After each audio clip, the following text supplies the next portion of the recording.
I always like to start things with a little bit of meditation so that we can make the transition between undergrad and now doing something that's a little more serious. So when we talk about meditation in Buddhism, it means developing or familiarizing ourselves with a positive state of mind. So it's not just, imagining being on the beach with Prince Charming and your new Jaguar. That's what we call daydreaming. That's not meditation. So we're really trying to build up good habits of the mind as we learn to meditate. There's many different kinds of meditation in Buddhism. We're going to do one here that focuses on the breath. And that's a nice one to start with because it's totally interdenominational, interracial, international. All you have to do is breathe. Okay? It doesn't matter what beliefs you hold. But the idea is that you just breathe normally and naturally and focus your attention on your breath. Okay? Sounds simple? Just wait. Okay. So the thing is just watch and experience your breath as it goes in and out. If your mind wanders, okay, notice that it's wandering and bring it back. If it starts falling asleep, notice that you're falling asleep. Check your posture, keep your eyes a tinge open, wake yourself up. Okay?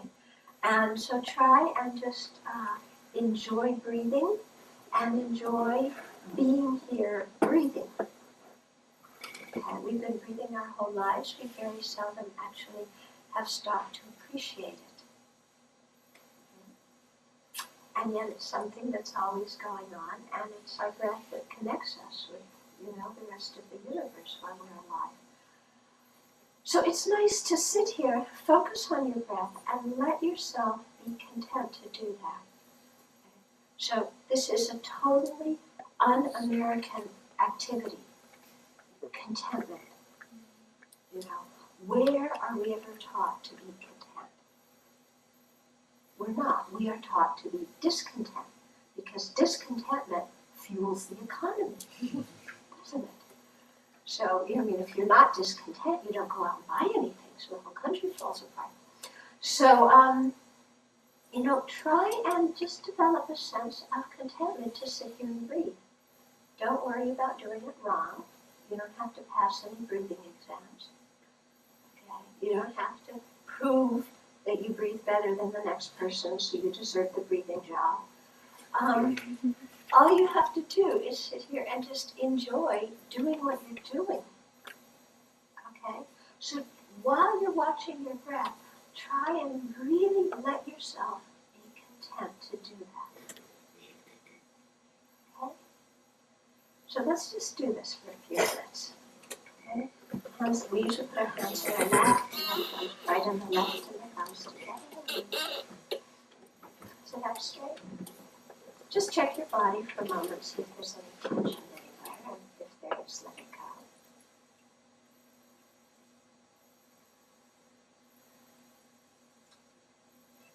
And then be aware of your body in the chair. So bring your attention to where your body is.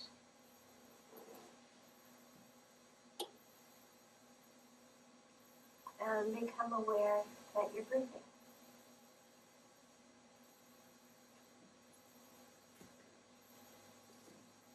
And just pay attention with your breath, to your breath, and enjoy it.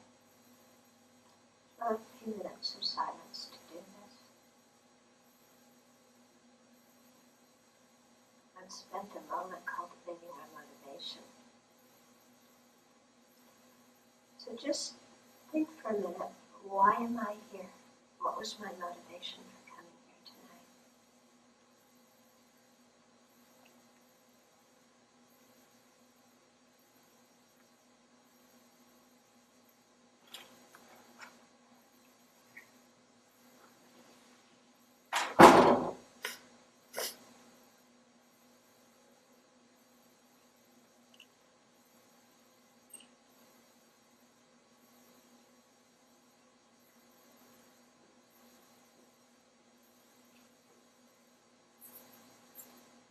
whatever your initial motivation was, let's build upon it and expand it. And think that we will listen and share together this evening so that we can learn about ourselves, so we can identify and then let go of our faults, so that we can recognize and enhance our good qualities. And let's do this not simply for our own well-being, but let's remember that we're very much interrelated with each and every living being.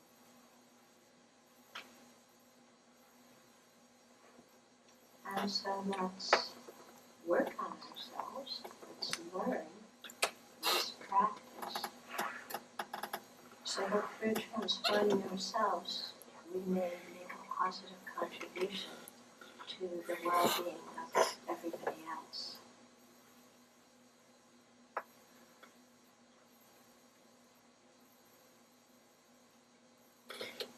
So let's put what we're about to do within the context of compassionate service. And slowly open your eyes and come out of your meditation.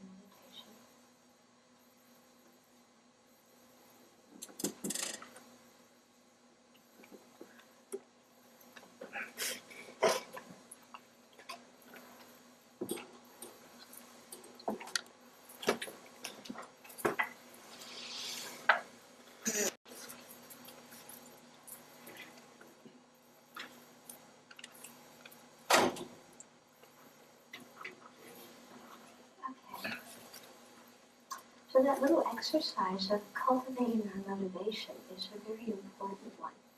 And it's something we do in Buddhist practice regularly, like every morning and in fact every time we start an activity.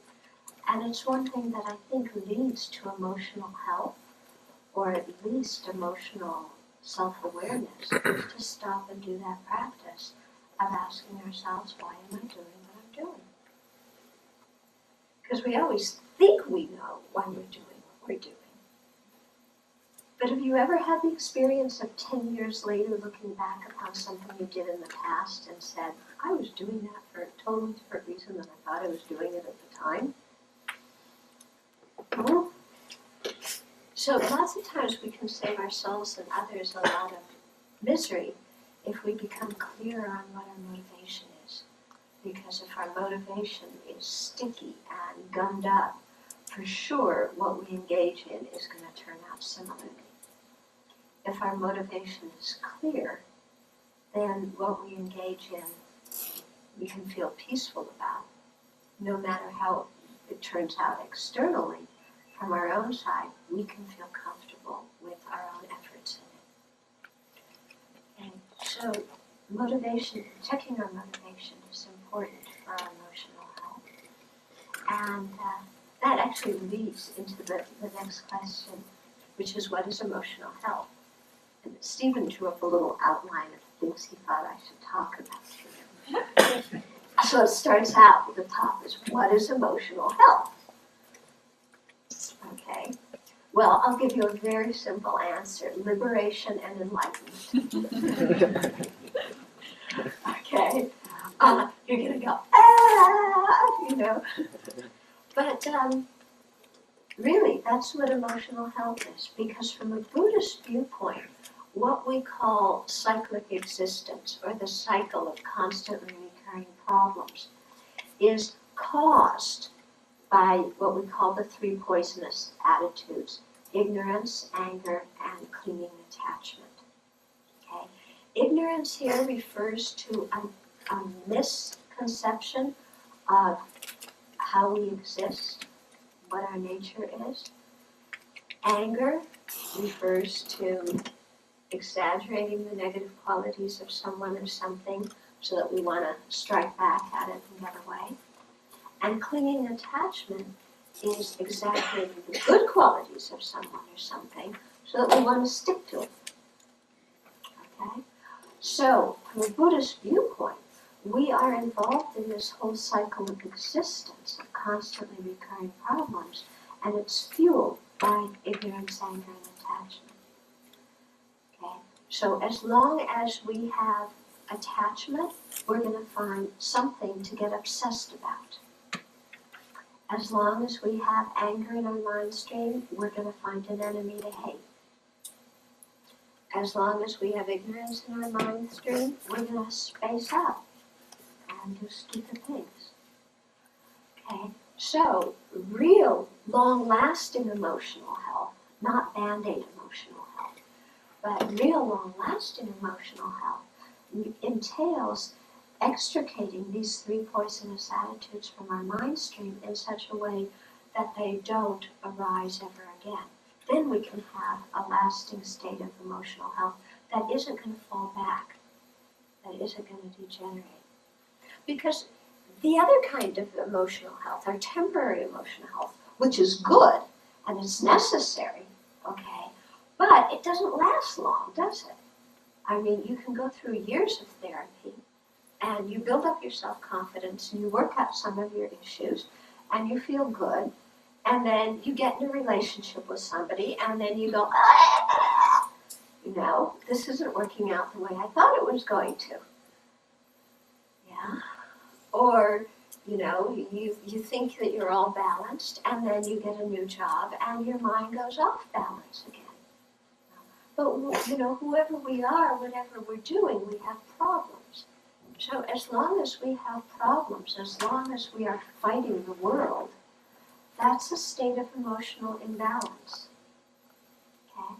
Now somebody might say, well, wait a minute, why is that emotional imbalance? Because I'm perfectly sane and rational. It's the other people I'm dealing with that are imbalanced. You know? Well, that may be true, but the question always comes back to, why do I react to them the way I react to them? Yeah? Why? People may do this and they may do that, but why does that bum me out? And why does that push my buttons? And why am I reacting so strongly to that? Okay. So the interesting thing in Buddhism is that by saying that the principal cause of our problems is internal, not external, we always come back to self-responsibility. Okay? So somebody else might be saying, you know, 205 things that are off the wall, and that may be reality, and the whole world may agree with us that what these people say is ridiculous, but that still doesn't make us happy, does it? We can be right, up, down, and across, and the whole world agree with us, and we're still miserable. So it isn't about, happiness isn't about being right. Okay? So if we're in a bad way because of something somebody else is doing, we have to look inside and say, what in me is reacting to this? Yeah, what's going on within me? And if we continue to look, we usually find ignorance, anger, and attachment. Okay?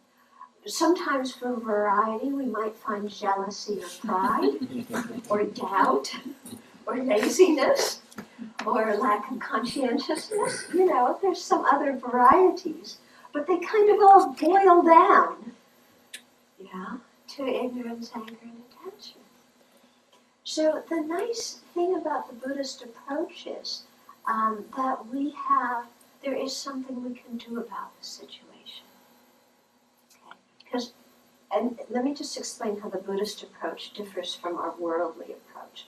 In our worldly approach, when we have problems, what's the source of our problems?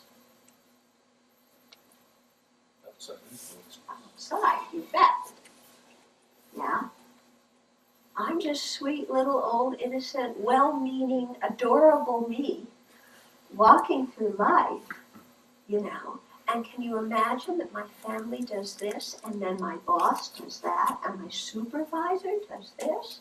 and the president, you know? And then not only him, but then you have Osama bin Laden, Saddam Hussein, you know? I mean, no wonder I have problems. And it's all from outside, isn't it? Yeah, if only they would change. Now, if only my family would get it together.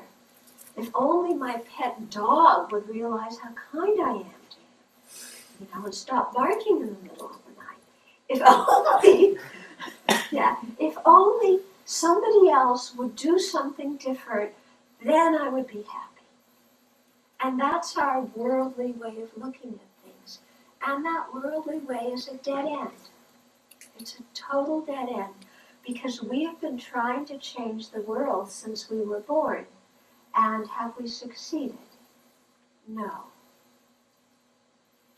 And we have such clear, incredible wisdom and insight about how the world should work and what other people should do and how they should run their lives and what they need to change and what they need to practice. And we give them all of our incredible wisdom. And what do they say?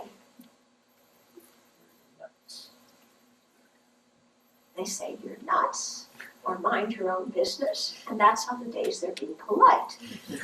Okay. But, you know, we keep on trying to remold everything on the outside to make it be what we want it to be. And we have advice for everybody about how they should change. And they don't want it. I mean, can you imagine? Can you imagine all of our wonderful advice, and they don't appreciate it? Too much, huh? So this view that we have to change the world, you see, it's like my mother had an expression of, you know, don't knock your head against the wall. It's knocking your head against the wall, isn't it? Trying to get the world to change, to conform to what we want it to be. It's like knocking our head against the wall. Yeah, the wall's going to win. And we're just going to wind up with a headache. Okay. So the Buddhist perspective is entirely different. It's saying, of course, you know, the world does its dance, but the initial origin of our problems does not lie outside, it lies inside. And that we co-create our experiences. We aren't living in an objective reality. We're just these neutral bystanders and the world runs our life. But we are actively creating our experiences through what we think, what we feel, how we frame situations, what we pick out to focus on. We are creating things. And therefore, if we become more aware of how our mind is working and what we're creating, we can begin to then assess what is accurate and beneficial in what we're creating and what is unrealistic and not beneficial. And then once we've been able to discern the difference between those two, we can start learning, well, how do I decrease the unbeneficial, unrealistic mental states, and how do I increase the positive ones? And that's basically what spiritual practice is, and that's basically what the path to emotional health is. The end result from a Buddhist perspective of doing this is what we call liberation. Or, you know, another stage of that is full enlightenment. So liberation is where the ignorance, anger, and attachment have been eliminated from our mind stream in such a way that they will never recur again. So just imagine that there is no longer the seed of anger within you. That means somebody can come up and say to you what right now would be the most horrible, painful thing you could imagine. And once you're liberated, it won't upset you. And you're not repressing or suppressing or denying anything.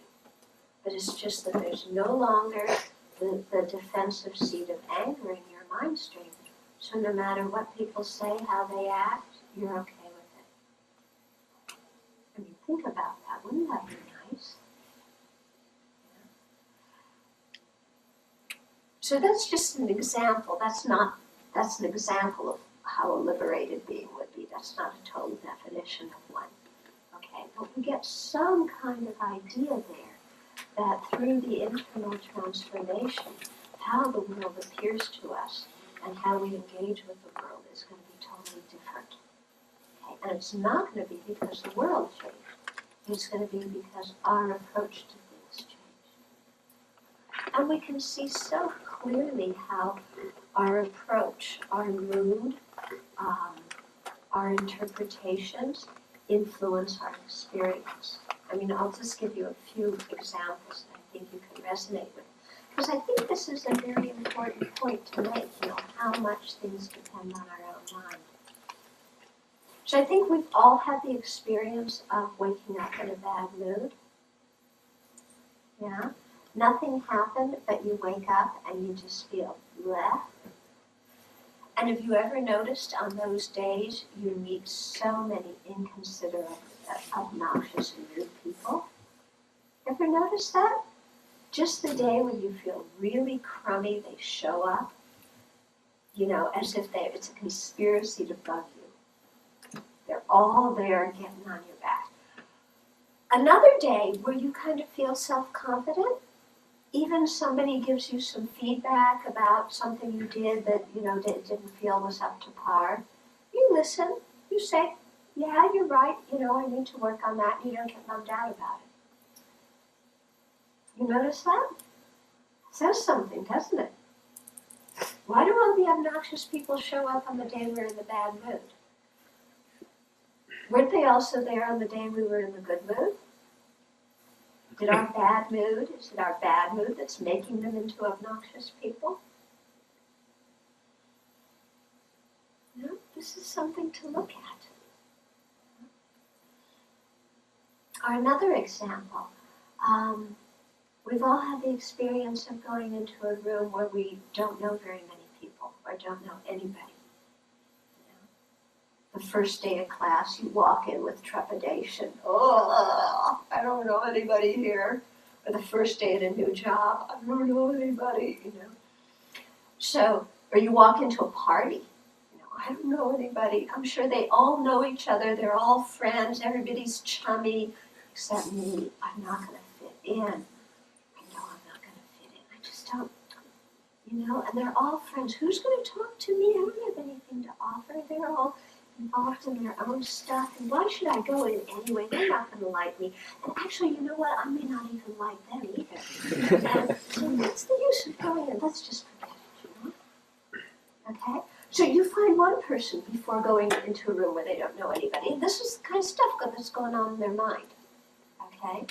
Somebody else before going into a room where they don't know anybody says, fantastic, I don't know anybody. Here's a whole new field of people who have had so many different life experiences from so many different cultures and backgrounds and countries, and I can learn so much from them, and they have all these different ideas, and it's going to be really exciting to hear what they think and how they view the world.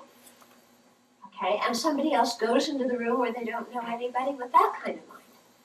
They're going to have a totally different experience, aren't they? Is the room full of strangers changed? No, it's the same room full of strangers. The person that goes in, saying, I don't fit, I'm not going to belong, what kind of time are they going to have? Nobody's going to talk to them. It's a self-fulfilling prophecy, because they're going to go in like this. Nobody's going to come up and talk to persons just like that. And they're certainly not going to go say hello to anybody else, because they already have it planned, that this isn't going to work out. Whereas the other person who's really wants to get to know all these new people with exciting different backgrounds is going to go in and they're going to be kind of perky, and they're going to initiate conversations and respond when people talk. They're going to have a whole different time. Okay? It's created by the mind, isn't it? Yeah. It's totally created by the mind.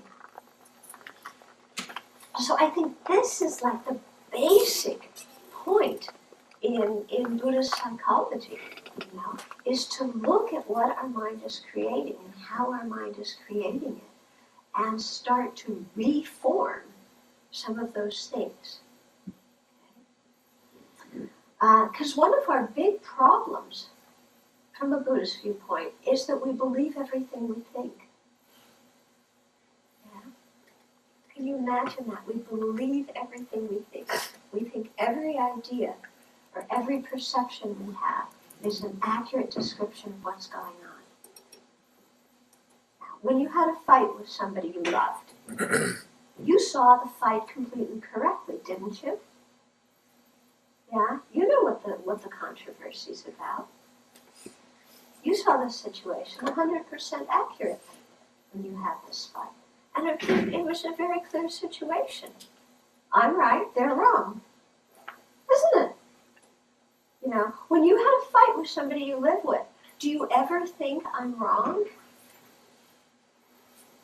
Come on. We never think I'm wrong. We always think I'm right. And they really did do this and this and this and this to me. And I've kept a list of it for the last 3 months so I can use it for ammunition the next time we quarrel. So I don't have a bad memory about all the nasty things they did to me. Because I got to store this up so that I have something to say next time we quarrel. And then we let them have it, don't we? On Saturday the 12th you did this, and on Sunday the 13th then you said that, and then on Monday, Right? And so we're totally convinced that we're right, and that the way we perceive the situation is right. We never doubt it for a minute.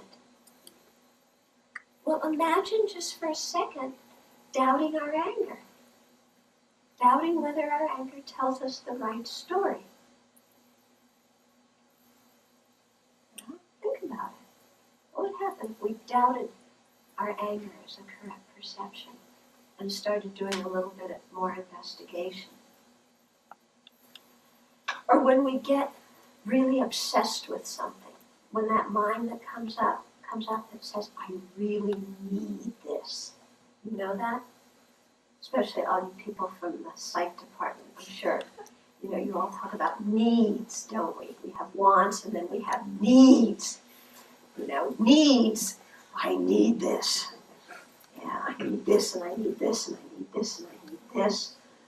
We have so many needs. And they're unnegotiable. Yeah. And we're born with them, aren't we? I need this. And these are genuine human needs, and all the textbooks say that. So I really need this.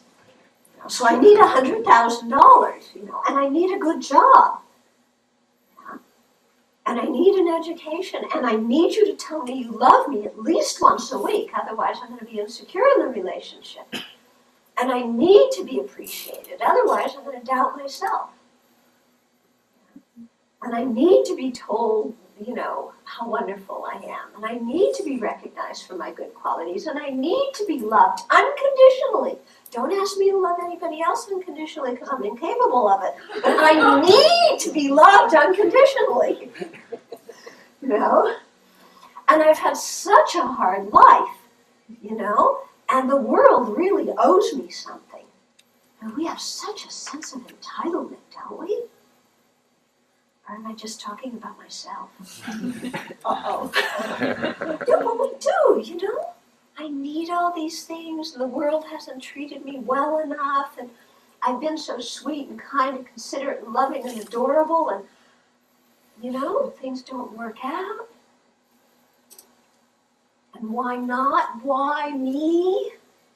You ever notice that? That's our mantra. Why me?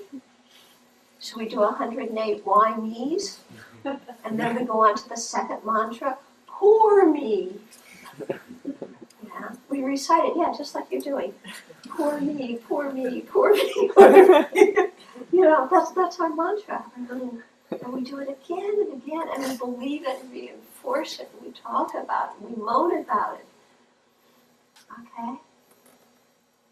And we believe the whole thing. We believe the whole thing. I mean, we've created this whole thing about, what a sorry condition we're in and what a sorry condition our planet is in. And we believe it all. Okay? And then we get obsessed with all of our needs. I need this. And then we run around trying to fulfill all of our needs. Do you know anybody who's ever fulfilled all of their needs?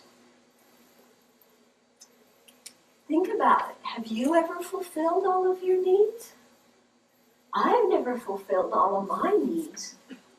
And that's why I do my poor me mantra so much. Okay? But my needs are unlimited. As soon as one is fulfilled, I will think of something else to be dissatisfied about. Immediately, I don't waste time. I'm not going to sleep on it, But immediately I'll come up with something else that I'm dissatisfied about. And then I believe that I need that also. And so my whole life becomes this constricted, tense thing of fulfilling my needs. And of course, my needs are more important than anybody else's. Right? Right? I'm glad you all agree that my needs are more important than yours. Maybe the world will change it into what I want it to be. But if you look at it from your view, aren't your needs more important than anybody else's? I mean, whose needs do you wake up thinking about every day? Yeah? Do you wake up thinking about the kid in Afghanistan whose parents died when the U.S. bombed them and think about their needs? Is that your first thought in the morning? About that kid in Afghanistan? Yeah? Or what about somebody in the inner city who just got busted for something they didn't do? Do you think about their needs? Or do you think about the needs of the prisoners, the people we lock up for 20, 30, 40, 50 years? Is that your first thought in the morning? Or even your best friend, you wake up thinking about your best friend's needs.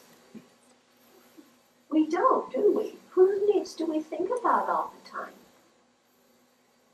This one. This one. All the time. Yeah, me, I. Mine. All day long. And that's what I mean. We get obsessed. We're obsessed with our own needs, obsessed with our own cravings. And we don't have any mental and emotional space in our mind because of it. Because we're so focused in such an unhealthy way on me. Now, what would happen if, I spoke a moment ago about doubting our anger. What would happen if we doubted our needs? Just think, let's just play for a minute, okay? Just play. Okay, take one of your needs. Yeah. I need to be acknowledged for everything good I do. What would happen if we no longer needed to be acknowledged? What would your life be like if you were no longer driven by this need to be acknowledged? Just think for a minute.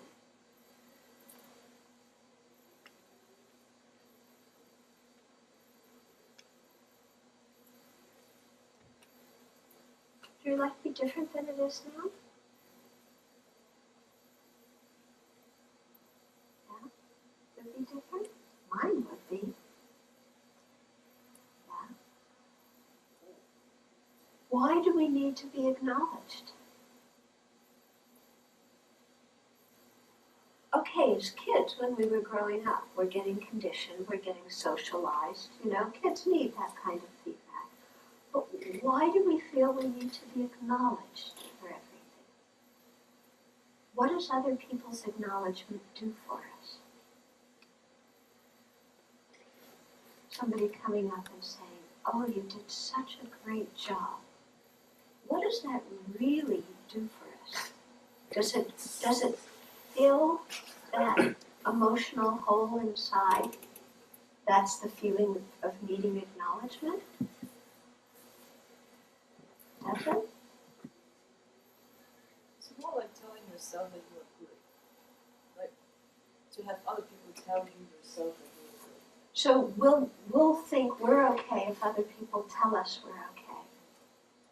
So we've given our power away, haven't we? Haven't we? I'm only good if other people tell me I'm good. Are other people ever going to give a uniform opinion about us? Forget it. Are we what other people tell us we are? You know, somebody comes in and says, "You're so unreliable, I was counting on you and you let me down, on and on and on." Are we that? The next person comes in and says, "You did such a marvelous job, you're so reliable." Are you that? You know, it's real interesting, isn't it, how, as adults, I'm not talking about kids and the socialization process, but as adults, how we give our power away. And I'm only good if other people tell me I'm good. As if other people were wise. As if other people understood us. And even though they tell us we're good, we still have low self-confidence, don't we? Have you ever noticed that? Even though other people praise us, we still don't believe in ourselves. Because they haven't done it recently enough. Yeah, like yesterday. Yesterday, that's too long ago. How about 1 minute ago? Yeah. Okay. So it's this neediness of constant affirmation. And yet we get totally confused about it because everybody has a different opinion of us. And I mean, I've had this happen. There are a couple of incidents in my life where I've received diametrically opposed feedback about the same behavior or the same trait. Yeah. And I would, if I believed in everything everybody told me about myself or everything everybody thought about me, I would be totally confused, Because there was one situation, I can't remember it exactly, but something happened with a group, blah, blah, blah. And one person called me up the next day and said, "You did, and told me off. And and 5 minutes later, somebody else called and said, "You handled that so skillfully." Which one am I going to believe? Who am I? Okay? So I think the thing isn't to give our power away and let other people tell us who we are, but to look inside and be able to evaluate ourselves. Okay? And this is linking back to what we talked about, checking our motivation and being aware of our motivation. Because if we're aware of our motivation before we act and we're clear about why we're doing what we're doing, and we know we can't control the outcome, but we're trying to do what we're doing with as much kindness as we possibly have, and with as much skill as we have, then we act. We can't control the outcome, but we can feel comfortable with what we did because it came from a good place, a place of kindness and a wish to contribute. So even if the situation doesn't turn out so good, even if some people criticize us, we don't need to lose our self-confidence because our motivation was very clear. On the other hand, if our motivation is not very clear, and we're actually being quite self-centered and masking it, because we're very clever with this, very clever. We have this kind of self-centered motivation, but then we frame the situation to make it look like we're really kind and generous and considerate. And then the situation doesn't go well. Or let's say the situation does go well, and everybody praises us. Do we feel good about ourselves? You acted with a rotten motivation, succeeded in pulling the wool over somebody else's eyes, and gotten praise for it. Do you feel good? Does it help your self-confidence? No, it doesn't, does it? You know, why? Because we're the ones who live with ourselves. Yeah. And at some level, even if it wasn't conscious at the time, at some level, we know what our actual motivation was, and we don't feel good about it. And the more we try and convince ourselves that our motivation really wasn't good, really was good when it wasn't, the more energy we expend in, trying to justify to ourselves our own garbage, the more we feel lousy about ourselves, the more conflicted we feel inside. Whereas if we just have the ability to look honestly and say, yeah, I was self-centered. It wasn't very good. I wish I weren't so self-centered. I'm going to try better next time. I can't promise I'm never going to be self-centered again, but I will try and at least be more considerate next time. If we're able to be like that with regard to things, then we're okay. But as long as we hold on to stuff, we just get so tied up in internal messes, even if the whole world praises us.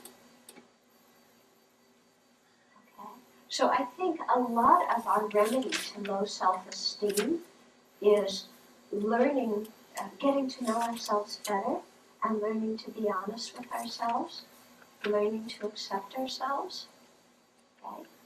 Accepting ourselves doesn't mean we say everything I did was wonderful, but it means everything I did. I accept that. I can still try and change and do it in a different way in the future. And I have the potential to do that. Okay? So I think that will bring about a more stable sense of self-confidence than, this mind that is needing constant affirmation from other people. And I don't know about you, but just that during those few minutes when I said, stop and imagine what your life would be if you didn't need approval from other people. It's just so clear, at least for me, how so much of my life functions on seeking approval. Running around seeking approval all the time. And to be free from that would bring so much inner peace and such a greater capacity to genuinely care about others. Because I think the mind that's always seeking approval impinges upon our ability to actually care. Because seeking approval is about me, and caring is about the other person. You getting what I'm saying? The whole Buddhist view, the whole Buddhist outlook was that the source, the origin of our happiness and suffering comes from within.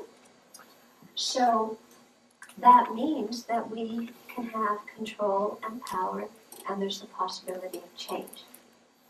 It also means that we have responsibility, and we can't go through our life blaming everybody. Or rather, we can go through our life blaming everybody, but it's not going to get us anywhere. Okay? And again, I find this very refreshing, because when we go through our life attributing all of our suffering to others, we are making ourselves into a victim. Because if I am so unhappy because of what you did to me, and I cannot control you, I cannot make you act differently towards me, I can't even make you apologize, as long as I'm holding on to that I need you to change, or at least acknowledge how much you hurt me. Give me a break. Come crawling on your hands and knees and acknowledge, how much pain I was in. Don't you have that kind of mind? I hope I'm not talking about myself. mean, really, if we can't control somebody else to make them do what we want, and they've already hurt us, the least they can do is apologize. And if they can't apologize, at least they could do is acknowledge how much suffering we have. You know, at least acknowledge, you know, that I was sitting there in pain, because I can't let go of my pain until you acknowledge it. Boy, you know, we're shooting ourselves in the foot, aren't we? Talk about dysfunctional, this is it. Because, you know, what do I mean I can't let go of my hurt and pain and suffering until somebody else apologizes? I am giving all my power to them when I think like that. Because I'm saying my happiness no longer depends on me, my happiness depends on you. And since you're an enemy, what a person to give the control over my happiness to. Yeah, it's not going to work.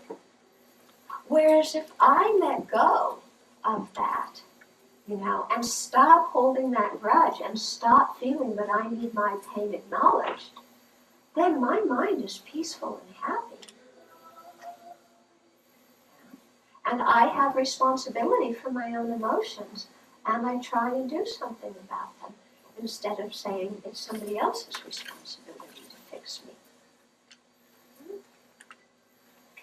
And I say this because, you know, I try and work with these same things in my life. Okay? And, you know, this poor me mind is just such a powerful one. You know, the feeling of entitlement. And especially when we've been hurt, you know, at least wanting an apology or an acknowledgement of it. And I'll find how my mind will get totally twisted around that, you know? Like, oh, I was so close to this person and they betrayed my trust and they hurt me so badly, and the least they could do is acknowledge that they did that, you know? And then I'll sit and I'll say to myself, well, even if they did, so what? How is their acknowledging how much pain I'm in going to relieve my pain? Yeah? So, you know, the thing that we're obsessed about, the thing that we're attached to, I'm so attached that this person has to apologize or acknowledge. Is that really true? What is their acknowledge? So what if they don't acknowledge that I'm in pain? So what? I mean, do I need it on the front page of the newspaper? Children suffers. You know, when I look, my mind of self-preoccupation would love that. Wouldn't it be so lovely? The front page, that everybody would feel sorry for me and the whole world would go around trying to make me happy. Right. Sure, that's going to happen tomorrow, right? Any of you an editor? But you know, you stop and think, so what if that happened? So what if the whole world acknowledged how much I suffer? So what? What good is it going to do me? You know? So this is what I mean by questioning our mind instead of believing everything we think.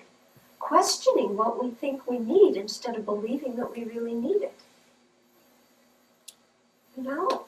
And then it's like, you know, it doesn't really matter whether they acknowledge that I'm in pain or not. It really doesn't matter. Yeah. What is crucial for my happiness right now is if I let go of my anger and if I forgive them. That's what's crucial for my happiness.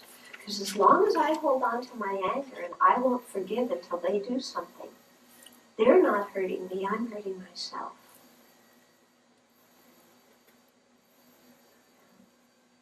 And it's so clear. It's so clear. I just was with some friends just this last week. Same kind of situation. Yeah, two friends having a conflict. And both of them were in a lot of pain and had a lot of anger towards each other about it and a lot of confusion and, you know, feeling of pain and, you know, sorrow about it.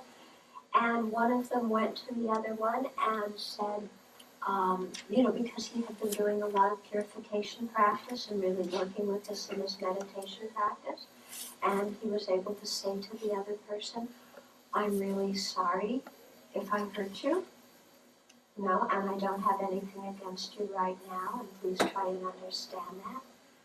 And the other person was not in the mood to forgive and just said, but you've also done a whole lot of negative things.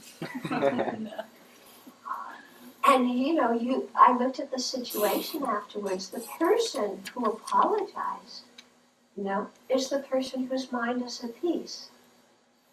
He's just so light. I talked to him today. It's like, I feel so happy. I don't have this burden on my back. The other person, meanwhile, who's so insistent on being right and on proving that the other one's wrong, he's still suffering from the whole thing. He's holding on to it. You did something wrong. And so he's creating suffering for himself. Whereas the person who just, then the person who apologized, he's not saying the whole thing is my fault.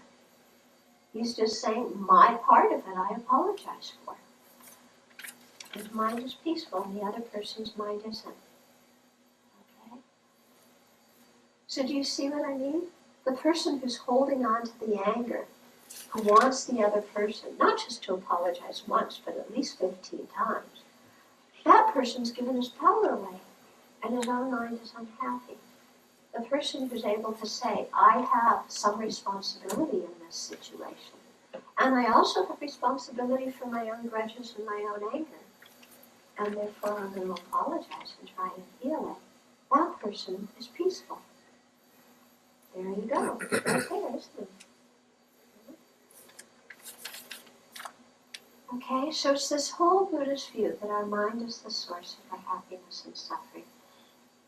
And I keep coming back to this again and again and again, because this is like Buddhism 101. But even though it's Buddhism 101, let me tell you, and maybe those of you who are Buddhists will agree with me, when somebody does something nasty to us, we forget Buddhism 101. Yeah?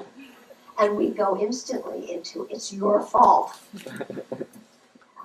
And because we are so conditioned from beginning to find a new way to look at the situation if I'm going to be happy. Because as long as I'm holding on to the old way of looking at it, I'm not going to be happy. And so Buddhism just presents a lot of new ways of looking at situations. In the book Working with Anger, it talks about all these different ways to reframe a situation so that we can work with our anger. Okay, so that's just a little introduction. That was Stephen's first point. I didn't even get past that one. I'll try better next week. Do you still approve of me? Did I do okay? Can you tell me I'm good? Otherwise I'm going to go home and cry. Let me open it up for some questions and comments now. Yeah. In terms of like letting go of attachment, how does that work when you have relationships with people? I've never really understood. Okay, so how does working with attachment or giving up attachment work if you have relationships with people? This is a very tricky issue, but the thing is, I think the less attached we are, the more we can love them. Okay? Bear with me for a minute. Because when we're attached, it's like, I'm attached to you because you do all these things for me. Yeah.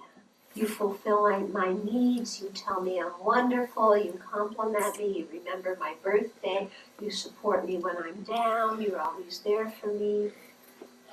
And then the moment somebody doesn't do one of those things, we get really irritated. Okay, so the attachment is a kind of caring for somebody that has a lot of strings attached. So it's kind of a setup for problems, because for sure the other person is never going to fulfill all of our needs and never going to do our whole checklist of what we want them to do or be our whole checklist of what we want them to be. So the more we can drop that checklist, or at least decrease the number of items on it, the more we'll be content with the other person, and the more we'll be open to caring about them for who they are. Excuse me. Does that make some sense? Yeah. So you still maintain your relationships. Giving up attachment doesn't mean that you become detached and you're so cold emotionally excuse me, that you don't relate to anybody. Okay? People get that idea sometimes when you hear Buddhist language, you hear about detachment or non-attachment, and you think, well, there's the Buddha sitting in stone, so I'm supposed to look like a stone Buddha. Well, the Buddha image was made of stone, but the real Buddha was not made of stone. Okay? And the real Buddha had warm emotions and was filled with love and compassion. And the Buddha had relationships with, thousands and thousands of people. So it isn't about becoming, kind of emotionally cold and distant. It's about really being able to open up and relate to people. Okay? Oh, there's a lot of hands. Yeah? I want to carry that one step further. Somebody that you love is dying. Yeah. How do you yourself become less clingy or less, and how do you help other relatives, other people that love that person to deal with that? Okay. So a relative is dying, and how do you work with your own clinging to the person, and how do you help the other people, the other relatives and friends deal with their grief and their clinging? What the Buddha's first teaching was on impermanence, transience, how things don't remain for a second moment. And the last teaching the Buddha gave was also on impermanence and death. And that was by the example of his own demise. And in Buddhism, one of the things that we meditate on, in fact, our teachers encourage us to contemplate this daily, is the fact that we're going to die. And this isn't done in a morbid way. It's done as a fact of life, because when we're aware of our mortality, we appreciate our life more, and we don't waste the time that we have.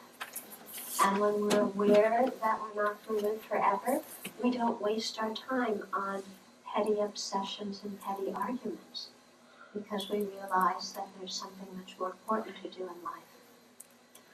So in Buddhist practice, right from the get-go, we're aware of not only our own death, upcoming death, but the death of the people that we care about. And we realize that death is not a failure, death is not something gone wrong, death is a result of birth. As soon as you have birth, you have the cause of death. That's the way it is. Yeah. And so the more we can accustom our mind to that death is just a very, very natural function. It's maybe not one that we enjoy so much, but it's there and it's going to happen. Then it helps us to really be there for the people we care about. Because when we know that like a dear one is going to die, we start grieving already, don't we? We start missing them already because our mind has gone to the future. And what is the future going to be like without this dear person that I love so much? And so even though they haven't died yet, in our mind, we're already grieving for them. And that grief and that sense of loss and that attachment of our mind saying, but they're not supposed to die. Because our mind is totally rejecting the reality of the situation. Our mind is saying they're not supposed to die. life is supposed to be as I want it to be, as I planned it to be. And I did not plan this person's death, and I don't want this person's death. And our mind is in total rebellion about the reality of the situation. And because we're in so much emotional tumult, the short time we have left with this person, we can't use it. Because we're so much missing them before they've even died. Whereas I think if we just accept that that's the result of coming together is separation. It's going to happen. It's not a failure. Let's use the time that we have together in a precious way and appreciate each other. Yeah? And so to be there for the person that's dying, because when somebody's dying, it's actually an incredibly precious time. It's such a precious time because that person often feels the preciousness of their life, and often they're able to relate in a really direct and honest way. Not always, because sometimes they're working out their own craziness when they're dying, because they didn't do the work before. But there's also this possibility when somebody's realizing their own mortality that they're going to be able to break through some things. And they might, even if it can't be ongoing, at least a few short moments of something of real connection and real truth coming through. And if we can be present for that and share that with the other person, we have the chance to connect with them in a way that we often are unable to connect with when we're all living our very busy daily lives. If I'm so busy and I've got to go here and I've got to go there and I'm late and have you done this and blah, blah, blah, where we never even bother to stop and look each other in the eyes. But when somebody's actively dying, it's, now is your time to go and look them in the eyes and look at them with love. And let's do this before they actively die, because we all are actually dying. And so let's connect with people now. So I think the more that we can accept death, the more we can really relate to people while they're dying and while they're alive. Does this make some sense? Yeah? Yeah. Can you speak a little bit about anger with oneself? Anger at ourselves. Yeah, this is one of our American specialties. The Tibetans don't have it so much. Yeah, the self-loathing and low self-esteem. I was at a conference with His Holiness the Dalai Lama and some Western scientists, and we were trying to explain this to His Holiness. He didn't get it. He really didn't get it. How can you hate yourself? How can you not think well of yourself? And I remember this situation so well because it was in a room with maybe 30, 40 people. Most of them were PhDs and really, well-acknowledged people. I mean, John Kabat-Zinn and Francesco Varela, really well-known people in their fields. And His Holiness is looking around saying, well, who of you has low self-esteem and hates himself? And we all kind of look at each other and say, I do. And His Holiness is just like, how can you hate yourself, How can you hate yourself? So this is our American specialty. Something I hope the Tibetans don't learn from us. Okay, we should not export our self-hatred. So what to do about our self-hatred? I think just, I know for me, in terms of my own saga with this, is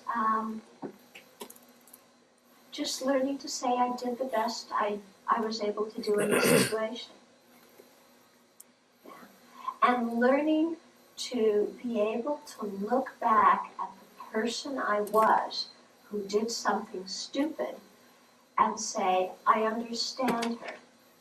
And she was doing what she was doing because she was miserable and she was trying to be happy and she didn't know how to be happy. And I understand her very well, but I don't have to hate her for what she did. okay? So I think learning to look back at the person that we were, because we aren't that same person, are we? We aren't the same. We aren't even the same person we were when we walked in here tonight, let alone the same person we were when we did all those stupid things. And we've all done stupid things.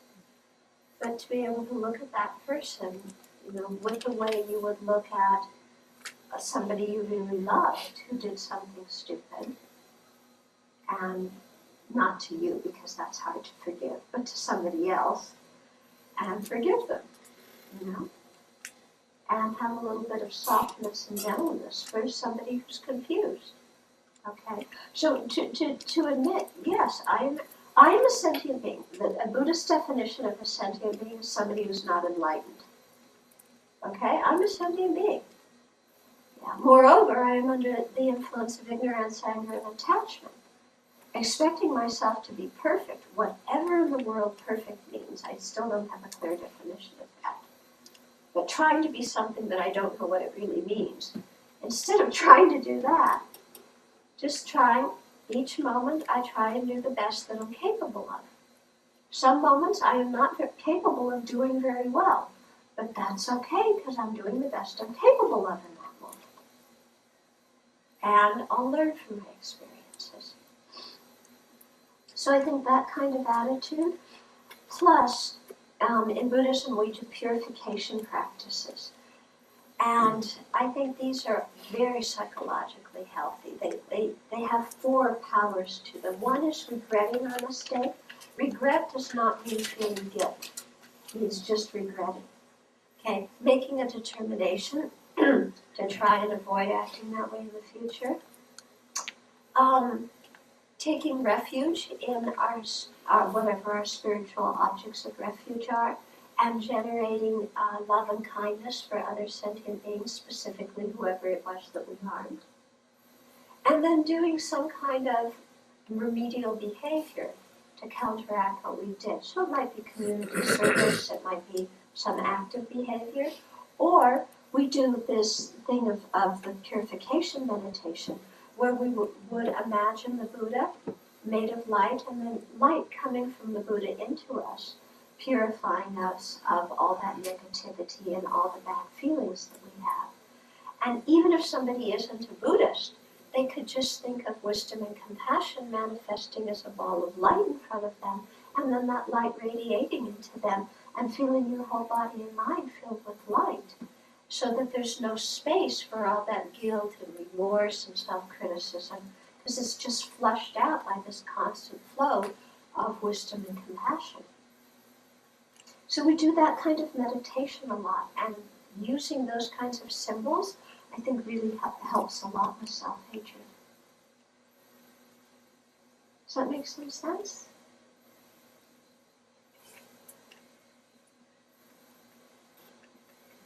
What if you had something? Yeah. So you spoke a lot about the process of taking responsibility and the self-awareness that comes from that. And I guess my question, or something I'm just wondering if you could comment on, is the process of discriminating, because I think it's possible in learning to take responsibility, it's possible to begin to rationalize any situation around to, this is coming from me, and this is something I've created, seeing one's own, actions as how the situation got created. And how could you say something about discriminating in a situation where perhaps an interaction with another person is genuinely not a healthy situation, or where the other person is in a place where they're also willing to go through the same process, so that constantly engaging with that creates, it might be a wonderful learning process, but if it doesn't seem to move forward very well. Yeah. Okay, so you're asking, how do we discriminate between what's our responsibility and what's the other person's responsibility, so that we avoid putting everything on ourselves? Yeah, so it doesn't just become like a way to... Another way to beat up on ourselves. Or to be confused. Or to be confused, okay. So this line of discrimination. It's a thing of, how to say, okay, in my own experience, when I have emotional turmoil about something, I know that there's some responsibility on my part. Okay? So when I am in tumult about something, when I am confused about something, when I have bad feelings about something, something's going on with me that I need to look at and take responsibility for. That doesn't mean that everything the other person did was okay. Okay, because the other person is also a confused sentient being, just like me, who probably, they may have done some really stupid or inconsiderate or obnoxious things or hurtful things or whatever. Okay? And to be able to say, okay, this person has some issues around X, Y, and Z, and their issues are their issues. But my reaction to their issues is my reaction to their issues. Okay? Their issues may not be very healthy issues, and I don't want to constantly be hooked into their issues if I don't have enough internal balance in myself to remain steady. Because you were talking about getting in a thing where you don't seem to go anywhere because it's not moving forward. Okay? So I take responsibility for what's my responsibility. That doesn't mean that I'm going to be able to let go of all those feelings tonight. And it doesn't mean that I'm going to be able to be totally skillful in the situation tomorrow and forever after. Okay? So in some situations, if I can see that the other person has some issues, they just keep acting it out. I'm doing my best to not be reactive, but I am not that strong at this moment, and it's, I need some space. Then I take that space. And I say, excuse me,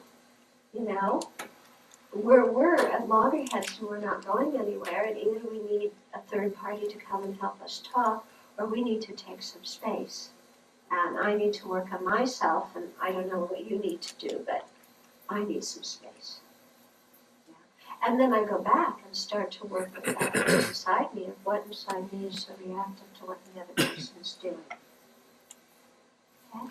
And, it can be helpful. I mean, we can see somebody else's issues very clearly. Of course, they can see ours very clearly, too, even though they're not supposed to.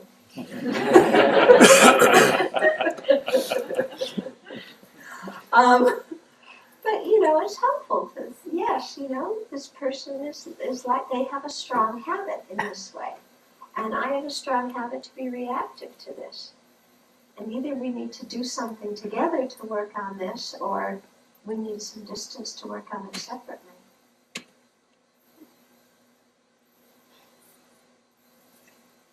Yeah, I have a sort of follow-up question on the space issue. Because sometimes what happens is,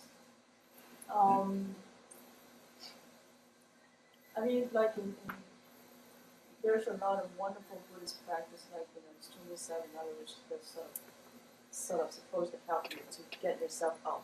Mm-hmm. Not being really indulged in yourself. But the problem is a lot of times we are so well trained in this self-indulgence and self-pity that, to be, and sometimes really you're in that emotional state that you just cannot get out. Mm-hmm. Okay, you don't have that space to even step back and think, what am I doing right now? What am I thinking? How am I feeling? You're just, so indulged in that sort of emotional state, or thinking, that you were thinking some reality, even though it's not really. So how do you create that space, and how can you deal with that? Okay. So sometimes we get so involved in our own emotional state and our emotional reaction that we don't have any space to really deal with it. So how do we deal with it? To check ourselves, or to, as you said, to check our motivation. We don't have that space. Yeah, we don't have that space. At one of these conferences I was talking about, I remember one of the scientists was talking about something called a refractory period. I don't know how he got that name. It was, but it means like when you're all worked up about something, and at that time you can't hear anything from anybody, and you can't even look at the situation yourself because you're so just involved in it. Yeah. So those times you're talking about where, I am so entrenched in my drama that don't tell me that any aspect of my drama is not how I'm seeing it. Okay, because I'm not going to listen. So what do we do then? Well, clearly we have, I think one of the things is prevention. And here's where I find a regular daily meditation practice incredibly helpful, because when I do a regular practice, I work with a lot of the antidotes to these emotions on a daily basis. When I work with them on a daily basis, I'm much more familiar with them. So when a situation comes up, it's easier to remember them and use them. Also, when I meditate on a daily basis, I am much more aware of when my mind is off balance. Yeah? And so then I can see, oh, my mind is off balance this morning. Let's take care of it now, because if I don't, it's only going to get worse. Yeah. And then another advantage of a regular practice is when I see that my mind's off balance, then learning the techniques of how to stabilize it and becoming more sensitive so that I can catch the lack of balance more quickly. Okay? And so therefore be able to apply another remedy more quickly. So just that process of becoming more aware. So for example, being able to recognize when we're irritated instead of not just when we're angry. Okay? Because the anger starts out as irritation. If we can catch it as irritation and do something, it might not get to the point of full-blown anger. Mm-hmm. And then also, I think this whole process, in some ways, of meditation, it's learning how to be a doctor to our own mind, and learning, being able to know, being able to say, I am just too emotional at this moment, I can't see clearly, and I need a timeout. And being able to know that about ourselves, I am just, I'm too stressed at this moment, or I'm too physically exhausted, or I'm just too emotionally wound up, and I really need just to sit for a minute. Could you say that without saying the word need? I want to sit down and just being. okay. Or for your own benefit, you want me to sit down.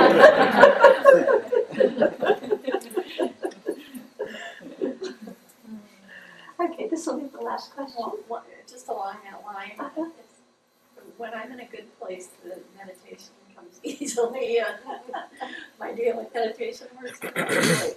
But when I'm having a harder time, I'll find myself even spending several days sometimes, letting my mind run wild and not focusing, and I don't know how I Okay. So when you're in a good mood, your meditation practice goes well, and when you're in a bad mood, it's hard getting yourself on the cushion because you let your mind run wild.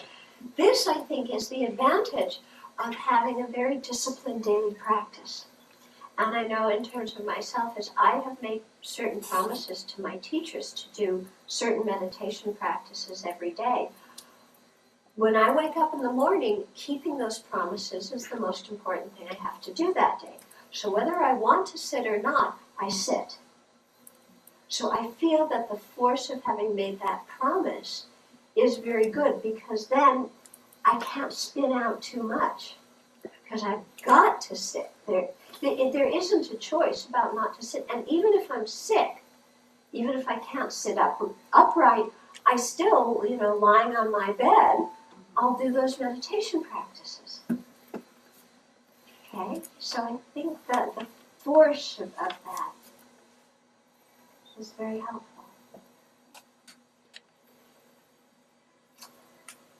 Okay, let's just sit quietly for a minute before we move. So we'll just sit for a few minutes, but during this time, think about something that you've heard here in such a way that you can apply it to your life.